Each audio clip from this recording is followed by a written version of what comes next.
Hello, and welcome to The Canadian Story, where we discuss what Canada is, what Canada could be, and what Canada should be.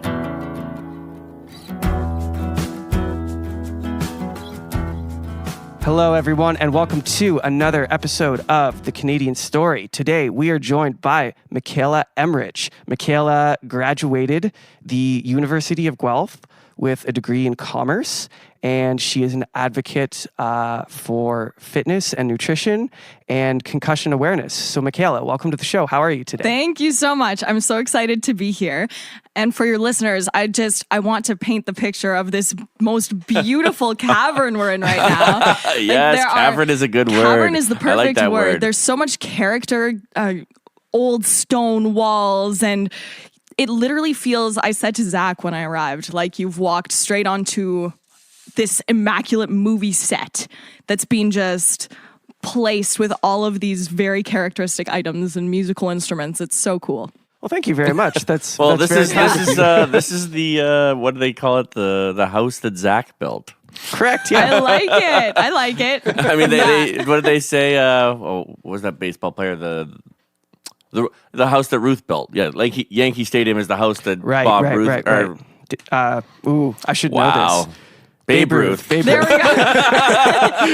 That was like a collective clicking in memory. Boom. Oh, Babe Ruth. Yeah. So, Mikaila, welcome to the studio. Welcome to the show. Thank you. Let's start off the way we start off every episode. Let's Give do me it. something you love about our country. What I love about Canada is the fact that our differences are what make us so strong. I think it's very unique.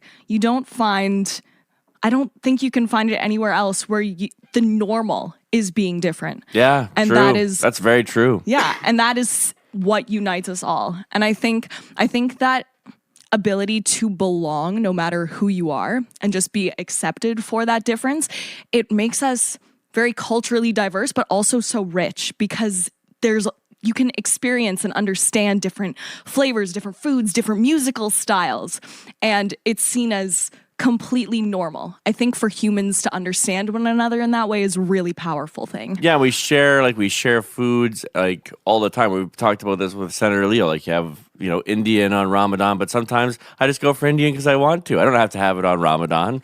There's great Indian places all over this entire, great food in Red Deer, Alberta. We have great Indian food. Yeah, it's true. That's not common. Like for a little town of 100,000 people in the middle of the prairies to have great Indian food. Yeah.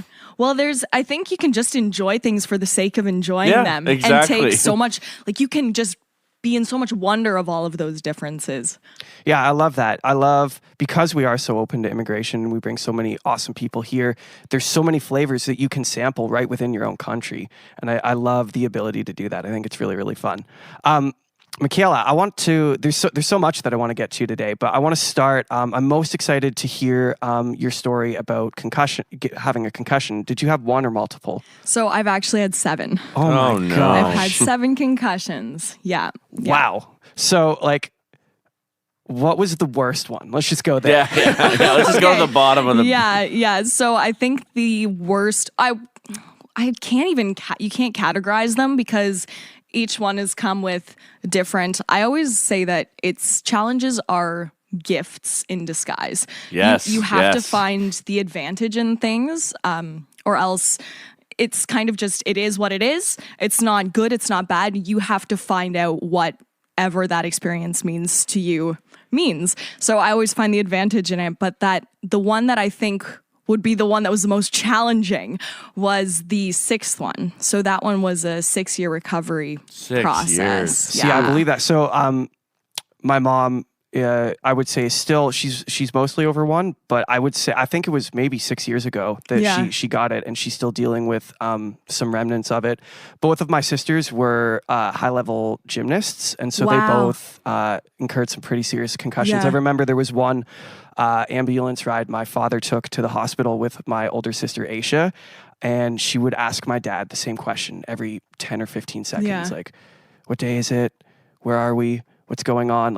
Had no. So we're experienced we have experienced concussions in our family. So I'm very interested to hear about your journey. What was it like? Well, I can definitely, with regards to what Aisha experienced, I've experienced something similar. It's very interesting, and actually just to try to explain it so that it can be understood what it feels like is essentially if you don't always forget things, but it is a common thing that happens. If you do, in my experience, how it's felt is that you are conscious and you have awareness, but you aren't exactly certain what's happened in the past and you're not exactly certain what's happening in the future. So you're really just awake, which can actually be, if you're okay and comfortable. For me, the first time that happened, yes, it was quite frightening. Yeah, but if you've experienced that and you understand, okay, this is what's happening and it's fine. So I automatically knew, I was like, okay, it's going to be okay. And in this moment, I'm just right here and I'm awake and I'm going to act of my own free will the best that I can. But that's kind of what it feels like. So it is an interesting thing. It's kind of like having a full memory wipe temporarily. And you just have your own spirit kind of. Wow. So that's kind of what that feels like. Very strange. Yeah, it's a very strange I've never heard thing. it described that way. That's a really good description. Like, I never really understood. I'm like, what is this concussion thing like? I think it's different for everyone, but in the stance that you do forget, that's kind of what it feels like. And for me, I've been blessed. That's all just been temporary. That's feeling. good. Yeah. So seven of them. Why so many? Yeah. What happened? They were you clumsy? Or? Have you just been falling a lot? Or? I think they've all been from different things. I'm also since this is a podcast, you can't tell, but I'm like perfect elbow height. Like I'm 5'3". Yeah. So the one that I described as the most challenging actually was just a fluke elbow to the back of the head from a very tall guy. Wow. So it was an pure accident. Yeah. Yeah, that's fascinating. Do you feel, because I wouldn't classify that sort of an event as the kind of event that would be likely to give someone a concussion. Do you feel like he was very excited? It might have been at a concert. Okay. Fair. What concert? It was I don't even remember. It was just a small. Because you got a concussion. No, it was just. I think it was just a small band. I was there with my cousins and family, and we were in BC, and it happened. Right. Yeah. So, do you feel like?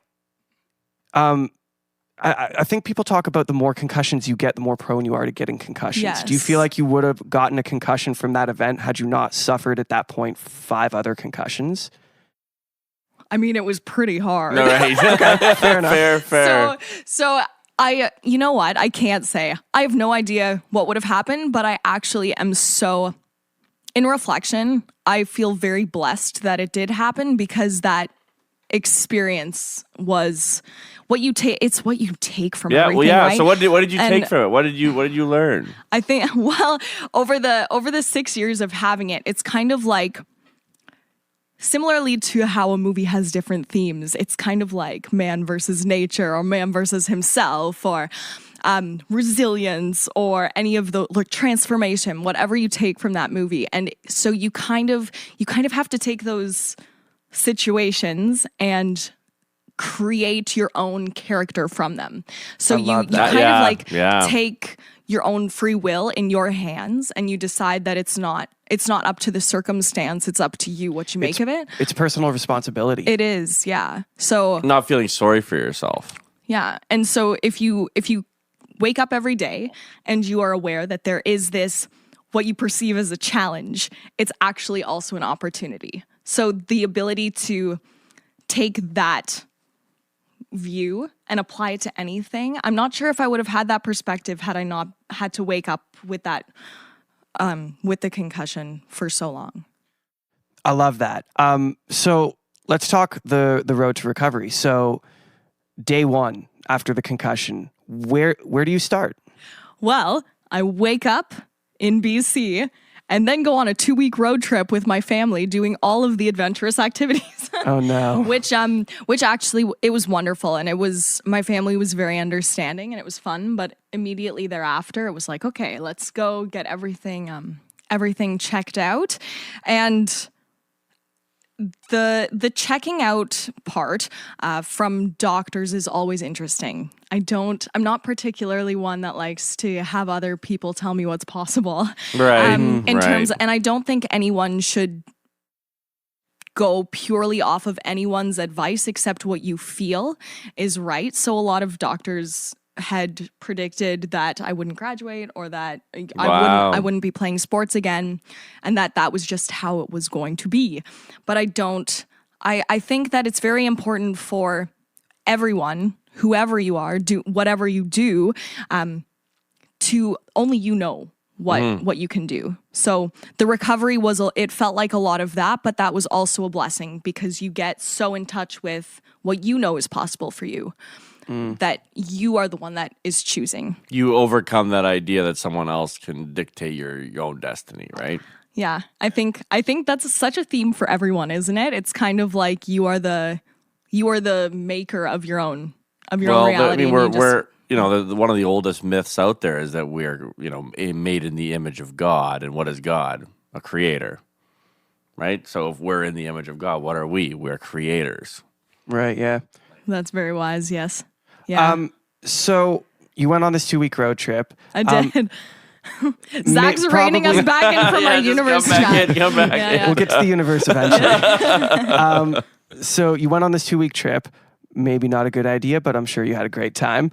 What are the challenges you faced in your recovery, and how did you overcome them? In which portion of the So you duration? mentioned a 6-year recovery from this concussion. For the people who don't understand them, why so long, and what were the challenges that you faced? Okay, so I can't explain exactly why it took the 6 years, but I do know that every single moment of that was necessary. And every day when you wake up, you're exactly where you need to be. So I don't think I must not have been ready to be fair. better. You kind of get to a place where it's the second that I felt recovered fully was the second that I stopped trying to be recovered, and I just allowed myself to completely be that. And once certain things start happening again, and you can really verify, kind of like with a thought marker, and say, yes, I have become that. I am better. It's the powerful how evidence. you speak You to need yourself, evidence, right? Yeah. So, can you repeat the question just so that I stay focused on what you're talking about? 6 years of recovery. What were the challenges, and how did you overcome them? I think it comes down to challenge of your own inner screen and what you are telling yourself every day. I think that is honestly that was the biggest challenge.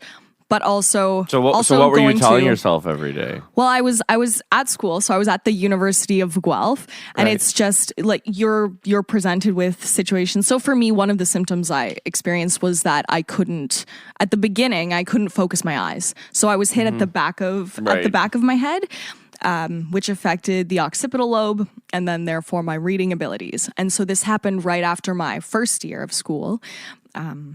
And so taking notes and having university being a very word heavy and screen heavy thing. You thing. can't focus your eyes. Yeah. So I wasn't on my phone very much. I wasn't able to do that.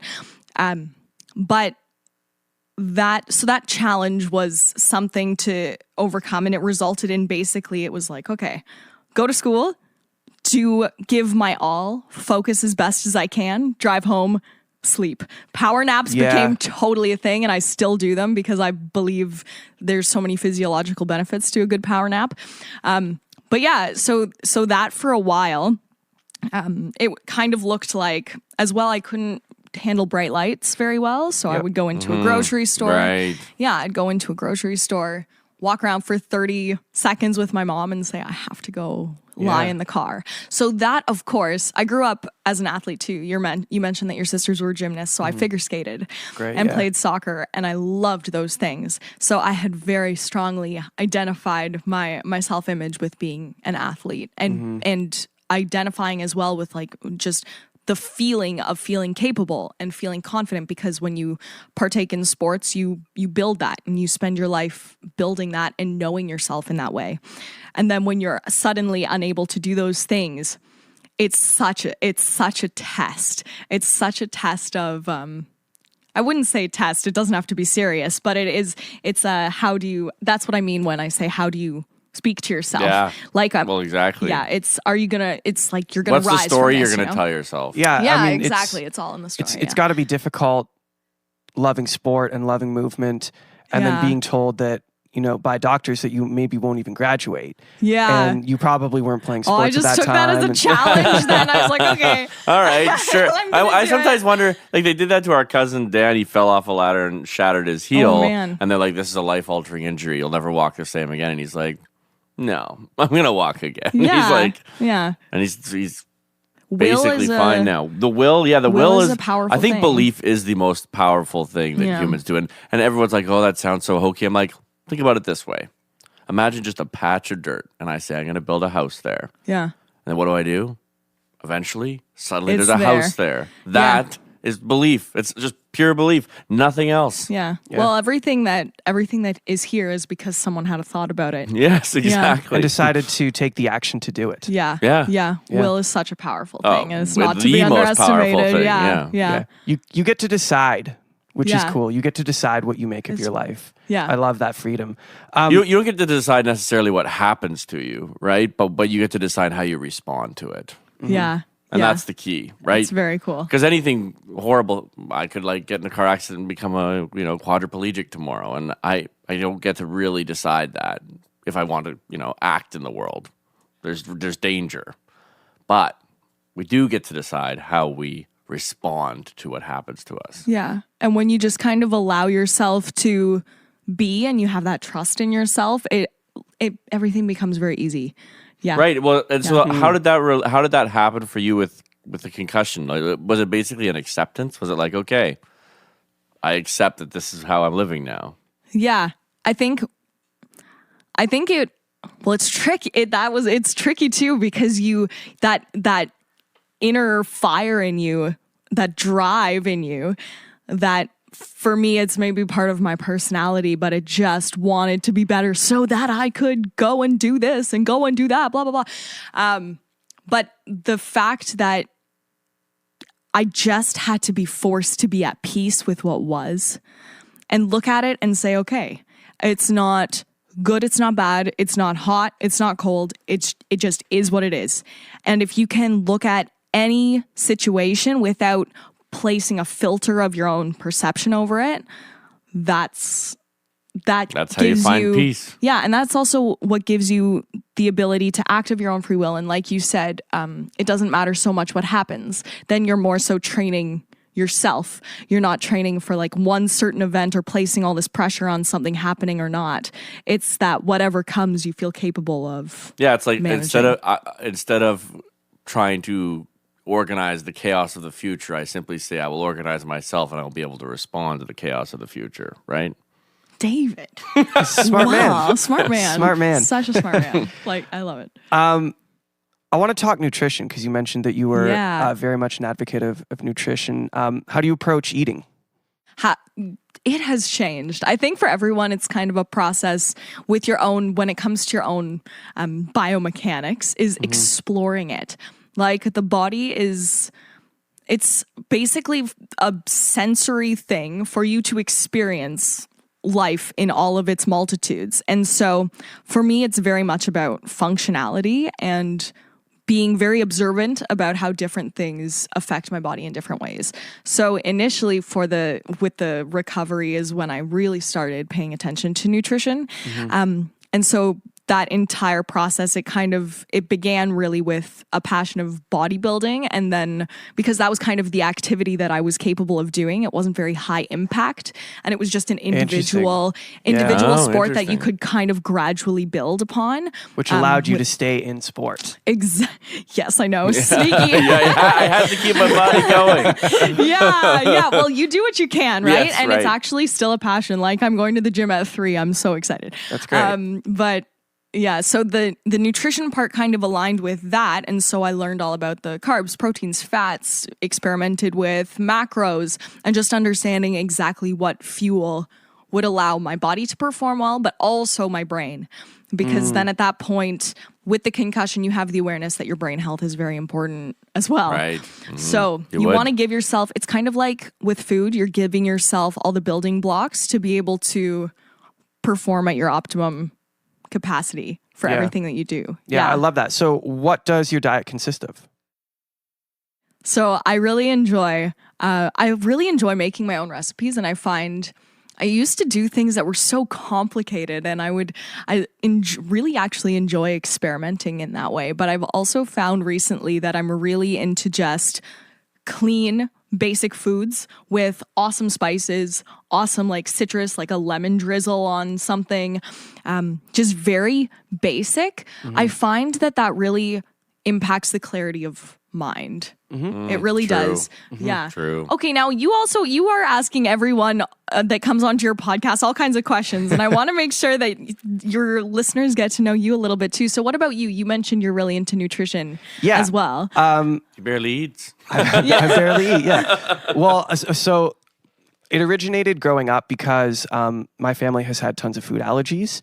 As I've gotten older, they've, for me, relaxed. But so like, for instance, for a long number of years, I didn't eat any dairy, any gluten, any wheat. Soy still kills me. Like it'll like destroy me. Soy gets me too, man. Except, Yeah. well, here's, can you eat soy sauce? Yes, but I think it's because it's soy, fermented. Maybe. I don't know. I'm not a It's scientist. possible. That is It's purely possible. speculative. But anyway, anytime I get soy, I die. So my family was kind of forced into thinking about what we eat in a very conscious way. And so as I kind of, I got older and I moved out of my parents' house, I kind of fell back into eating a little bit more relaxed. And I found that it didn't treat my body very well. So now I basically stick to whole food. So I eat meats, fruits, vegetables, rice, potatoes, and spices and everything like that. But that's pretty much it. And the most recent thing that I've incorporated is the intermittent fasting. Oh, what do you think of that? I love it. So I started just skipping breakfast, and that was cool. At 16 hours of fasting, your body goes into ketosis, which is great because I tried the keto diet for a while, and because the keto diet's very heavy in dairy, and because I don't eat dairy, it was tough to eat keto and get fed. But after 16 hours of fasting, your body goes into ketosis, which is what the keto diet is supposed to do for you anyway. So over the course of trying different things, I started with just breakfast. Now I'm fast Monday through Friday, and I only eat dinner. So I just eat once a day. So I usually go 22, 23 hours without eating Monday through Friday. And I love it because, because I work. It makes you a lot more efficient. So there's a number.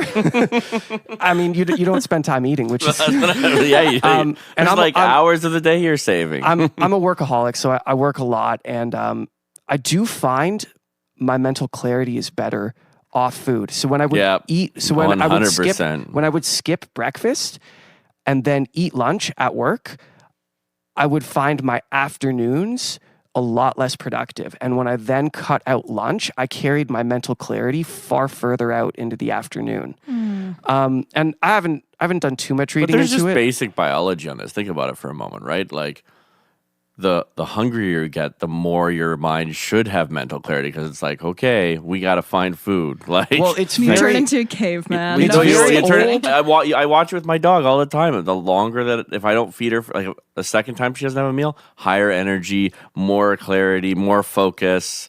Right? Yeah. And that, Interesting. it is a very it's basic biology. it is a very primal circuit that's still within our bodies. The people that I listen to who talk about fasting, they say at about 3 days, you begin to get a better sense of smell. Your hearing improves.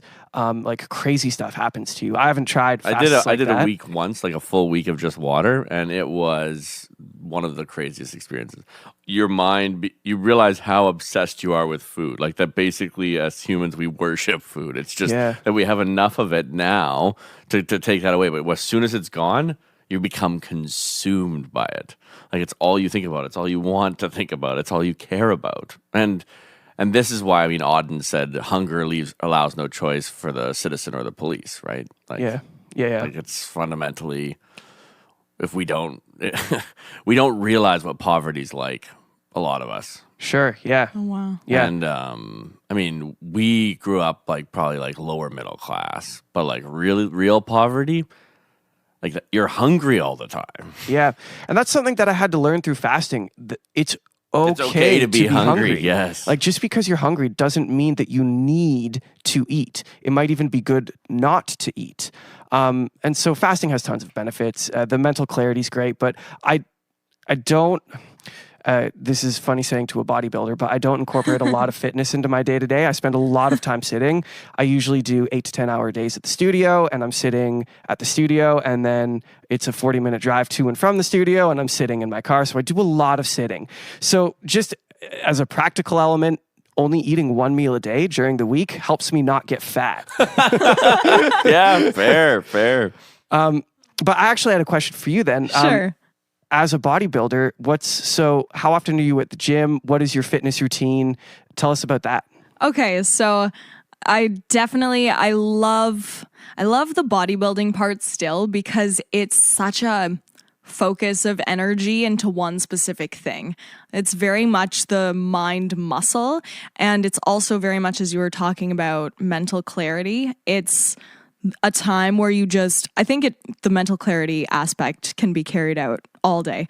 But when you're in the gym and you're focusing on a specific muscle group, for example, it's literally just you are placing your attention purely on exactly what you're doing, or else it's just there's no efficiency to it. Like you might as well not be training if you don't have like an intent behind it. So I love the intention that comes with it and the passion that you have to pour into it. Not necessarily like we were talking about earlier, trying versus being. It's not like you're trying really hard. It's like I am so focused. Mm-hmm. Like, you know what? It's the same as when you get into the zone and you're mixing something and you're just right there. Yeah. You have full control over your attention and you're just alive doing it. It's a flow state. So yeah, it's a flow state, and that's why what I love so much about it.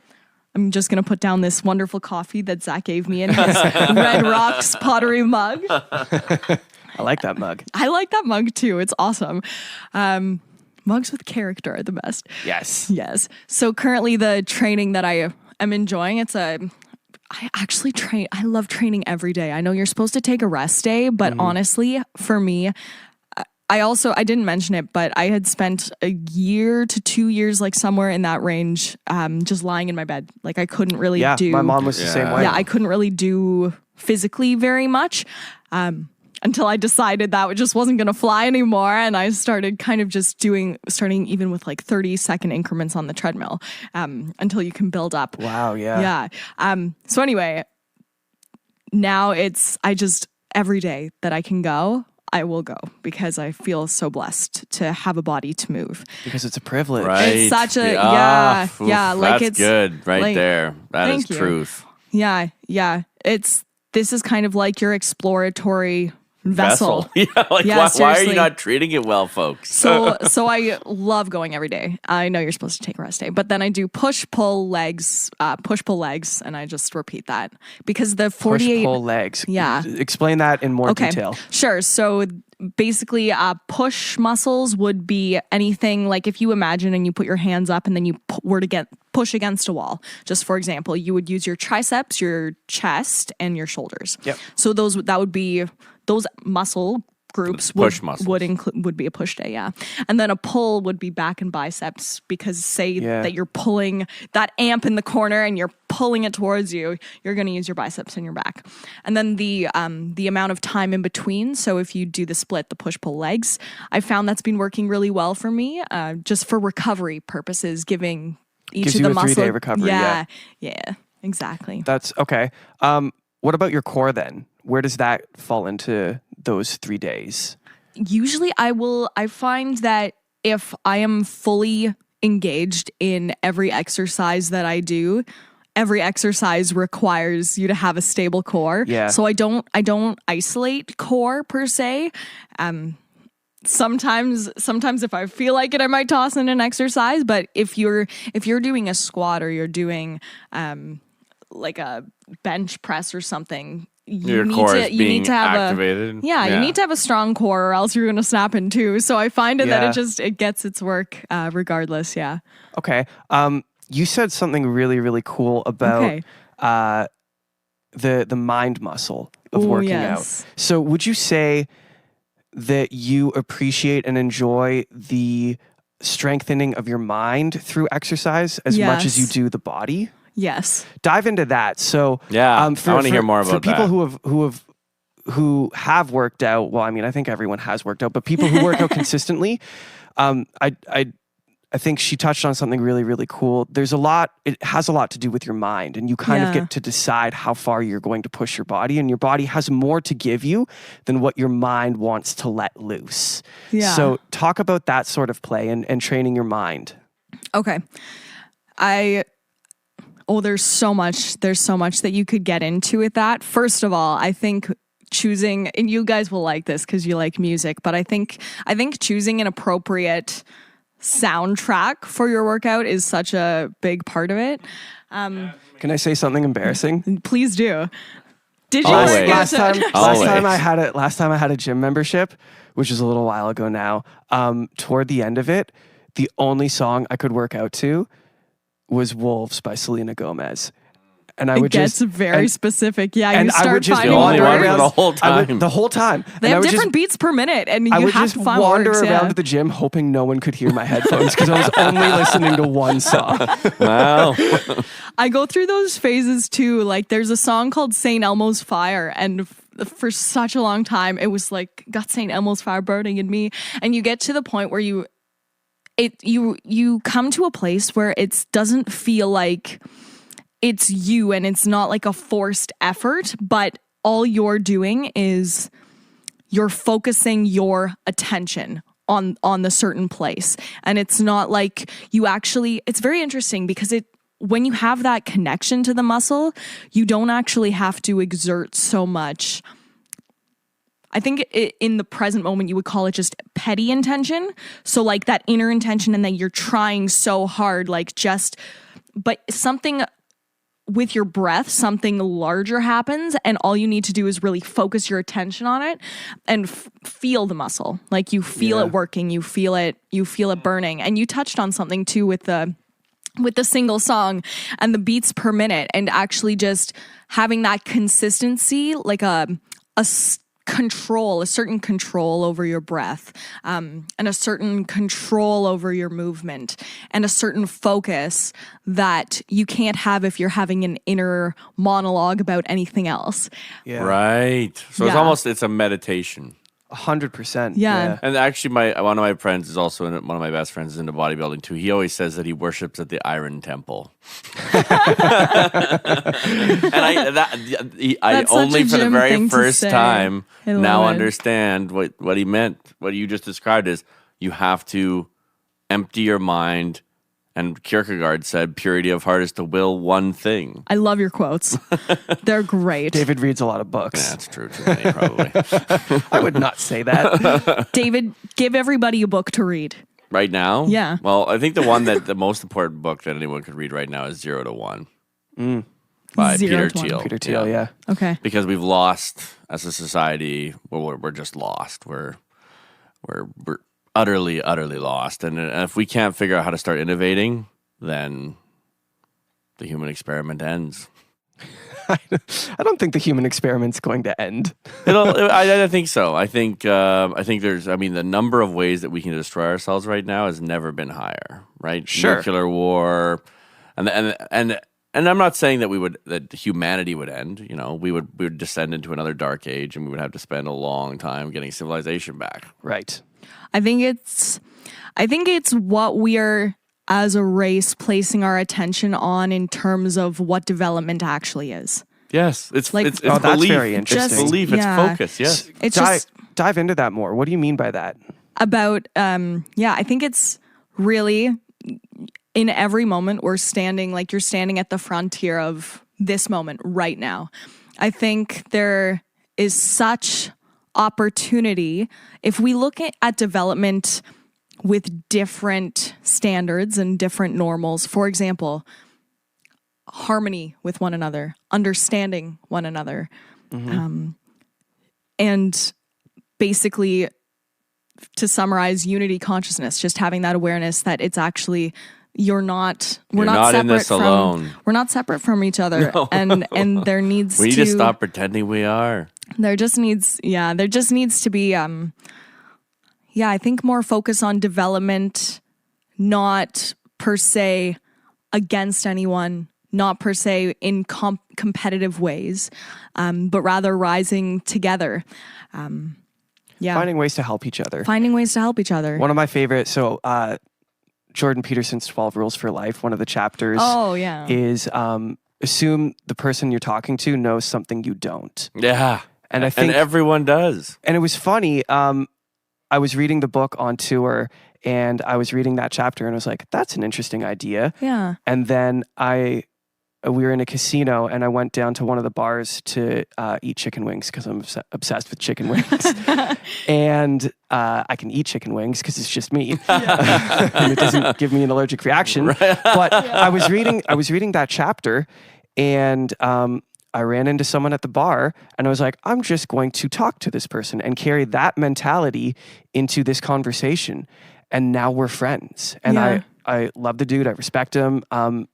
I think he's awesome. And I wouldn't have had that experience without just deciding that I was going to listen to another person for what they were. And I think not enough people are doing that, you know? Yeah. Actually, I think that's really is the social media problem is it's all about broadcasting. It's all about saying, look at me, look at me, look at me, instead of going out there. And then when we listen, it becomes we're listening to the false broadcast of what other people are giving us, right? Instead of maybe we should really actually just genuinely, instead of saying, oh, I hate that thing or I hate that person or that's wrong or that's an injustice, we say, why is that person doing that? Maybe we try to understand one another. Because it makes sense to them.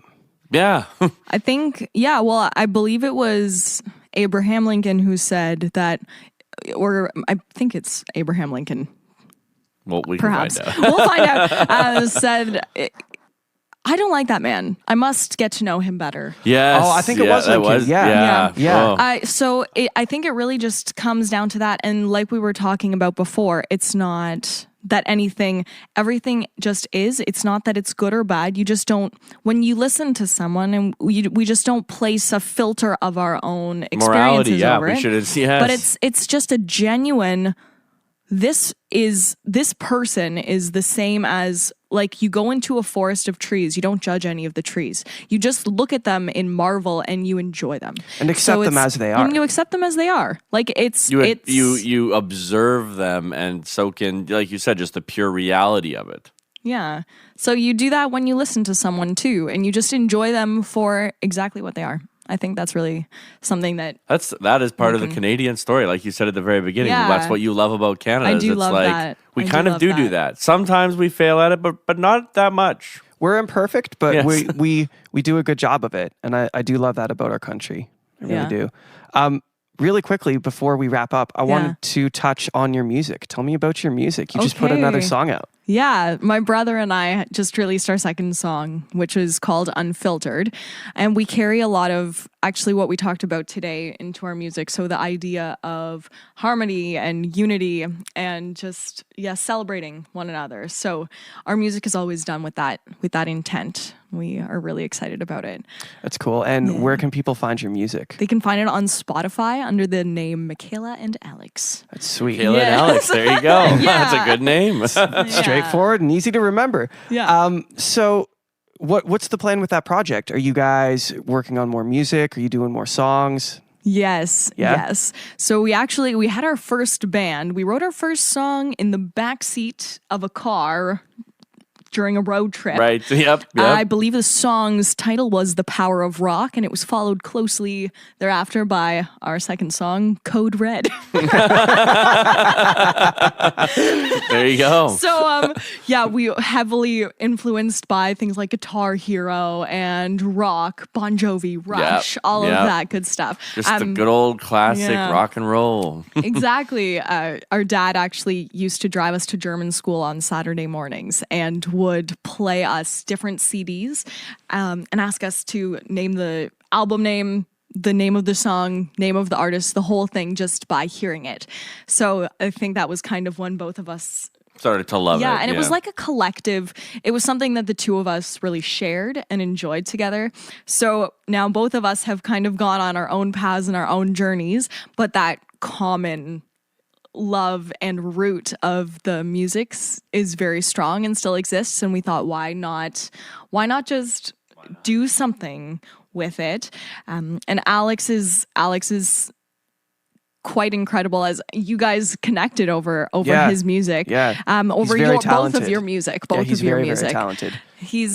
So the songs are really interesting because we have tried to interweave a pop feel with some of those classic rock elements, like Unfiltered has a mini guitar solo at 2 minutes and 22 seconds. There you go. Wow. That's precision, folks. That's attention to detail. I only know the exact time my Omi asked me. So she's like, when's the guitar solo? Who played it? Oh, my brother played it. Nice. Good for him. Yeah, he was the one on expert on Guitar Hero. I was always on medium. I was never very good at that with Guitar Hero either. It's a craft. Yeah. It's craft. Brian over there is nodding his head. He knows. He's like, I played Guitar Hero. Brian gets it. Brian knows, yeah. Really quickly, what's German school like? So you were Miss Oktoberfest, right? Yes, in 2017? I was Miss Oktoberfest. So what was that like, and what is German school like? Okay, well, I will begin with German school. Basically, all your friends on Saturday mornings are watching cartoons, and you are being driven to sit in German school. And learn German. And learn German. But now I'm incredibly grateful that my parents sent me to do that because my brother and I have toured in Europe. It was for a dance and music tour, and the ability to actually communicate was helpful. Very helpful. Yeah. So German school, you know what? I still am friends with the people I went to school with. So it's kind of like you go in the morning, you learn the language, you practice it all week, you do your homework. So it's very similar to normal school, just learning another in German. language, basically. Yeah. I guess language school more than anything. Exactly. Yeah. And then sometimes you would also get a pretzel. So I mean, oh wow, awesome. That's great. Those are the great days. Yeah. I would forsake pretty much any time my avoidance of wheat to eat a good German pretzel. Yeah. Yes. It's just good stuff. I still sometimes you just got to suffer through it for the experience. Like right? with the salt on it. Oh, I love salt. Like a good coarse salt is wonderful. Coarse salt. I enjoy salt as well. Yes. Yeah, the bigger the grain, the better. That's such a good motto. Actually, it's very which true. is why I bought a giant salt. Which is why you have the largest gigantic Himalayan one, yes. sea salt on the planet in your your office. It's the biggest one I've seen for sure. It is. It's My quite wife majestic. I My love wife it. showed up with it and was like, I didn't know they made them that big. I am so glad they do because that thing is epic. It is. Yeah. It is. And then we need to get a picture of that for the audience. Yeah, I'll post one. I think with the just for comparison and for size with your head beside it, because it's really the salt lamp it's a marvel. It is. It's, Yeah. it's Bigger very- than my head. It's bigger huge. than his head. It Yeah. is. And I have a big head. Okay, that's great. So Miss October, Miss Miss Oktoberfest. Oktoberfest. Yeah. That was quite.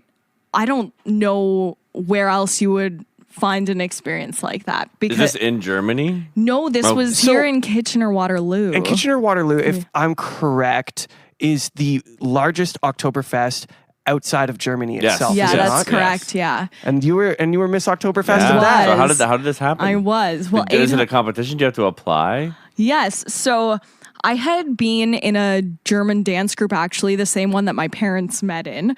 Oh, wow. Yeah. that's cool. That it is a was family cool. tradition. Yeah. So they met in this dance group, and my brother and I then joined the dance group. I was in grade 11 when we joined. So I had been doing that, and that includes performing at Oktoberfest. So basically, you rent a bus, we travel around all the different halls, give the music to the sound. To the sound crew, and they play it, we perform, and we hop on the bus and go to the next place. So I loved that. I love that aspect so much. And I think what I loved most about Oktoberfest in that sense is just, it doesn't matter, like we were talking about with human connection, you leave strangers as family. Like it doesn't matter Yeah. who they are. It doesn't matter where they came from. 800,000 people come to Oktoberfest every year. And it doesn't matter where you're from because They're all your friends. Yeah, because at that moment, they're all your friends. And I don't even drink. I just sincerely love the human. Like I Right, love meeting the right. people. So I had that sincere enjoyment of it and then decided I would go for Miss Oktoberfest, which was more like, it wasn't really a pageant. I think there's a misconception that it's a pageant, but it was more so an ambassador role, which was a promoter. Yeah, so I would go around and actually had the chance, since this is a Canadian story podcast, Yes. had the opportunity to attend a Canadian citizenship ceremony during Right, that. yeah. What's in that role. like? That was something that I can't even describe what that felt like, because to be able to go somewhere, there was a Rocky, like one of the royal Canadian police was there. And you just, it was in a little school, and all of these people who were about to become part of the Canadian family were there. And so there were people of all ages and people from all backgrounds. And they from had, everywhere. yeah, so it was all the people who had just moved to Kitchener-Waterloo and they were about to become officially part of the Canadian family. And to be part of welcoming them and to make sure they knew that they belonged, that was really cool.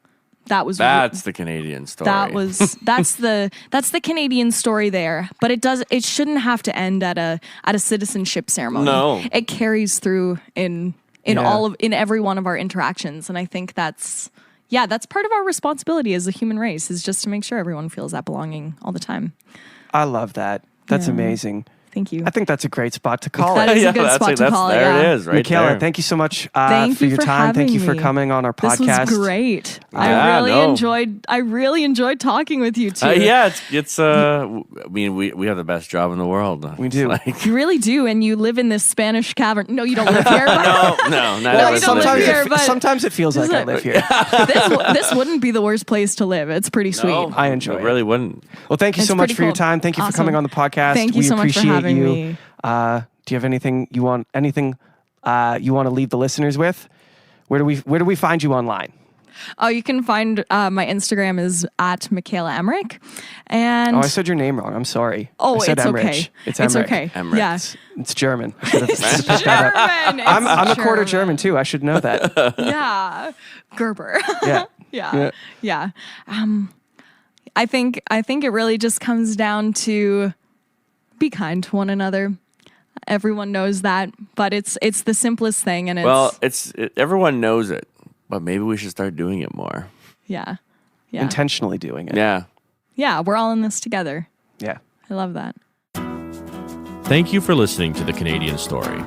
You can find us on Instagram and Twitter at The CAD Story. That's the CAD Story. If you enjoy this podcast, please share it with your friends and family. Let's work together to remind Canadians how great their country is.